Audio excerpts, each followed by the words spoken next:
আমি আমার মাদ্রাসার কথাই বলি, আসরের নামাজের পরে বারান্দার মধ্যে দাঁড়ায় রইছি, বাচ্চাদের খেলাধুলা দেখতেছি। আর এক বাচ্চা আমার পাশে দাঁড়ায় ও ছাত্র ভাইদের খেলা দেখতেছিল। আর এক বাচ্চার বাবা অভিভাবক হইয়া বিস্কিটের প্যাকেট নিয়ে মাদ্রাসায় এসে বাচ্চার সাক্ষাতে বাপের দেখে ছেলেটা খেলা বাদ দিয়া বাপের কাছে আইলো।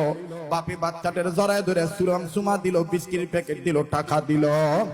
আর এই দৃশ্যটা দেখিয়া বারান্দার ছেলেটা, আমি জানতাম না যে ওর বাবা নাই, বারান্দার ছেলেটা বারান্দার গ্রিলের সাথে মাথাটা টাকায় আর চিৎকার দিয়া কান্দার বলে, আমার বাবা কি আইব,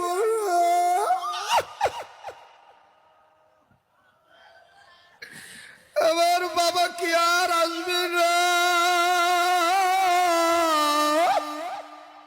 আমি ডাক দিয়ে বললাম, বাবারে তোমার কি বাপ নাই? ছেলেটা কান্দার বলে, হুজুর আমার বাবা ছিল, 2 মাস আগে নাকি রোড অ্যাক্সিডেন্ট আঙ্গো বাবা মারা গেছে। আজকে কান্দো কেন? ডাক দিয়ে বলে, হুজুর এই বাবার আদর দেখে আঙ্গো বাবার কথা বলো।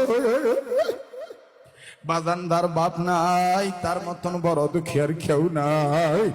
এ মুসলমান, আমার নবী বলছেন পিতা মাতা সন্তানদের কাছ থেকে 14টা হক পাও না। মা বাপ বেঁচে থাকলে 7টা, মরিয়া গেলে 7টা। মরার পরে ছেলে মেয়েদের প্রতি থেকে তারা ইসালে সোয়াব পাবে, তারা চোখের পানি পাবে। এ মায়ের পাগলেরা, বাবার পাগলেরা গোলাম হয়ে একটা ডাক দাও না, দাও না, দাও না, বলো না আল্লাহ।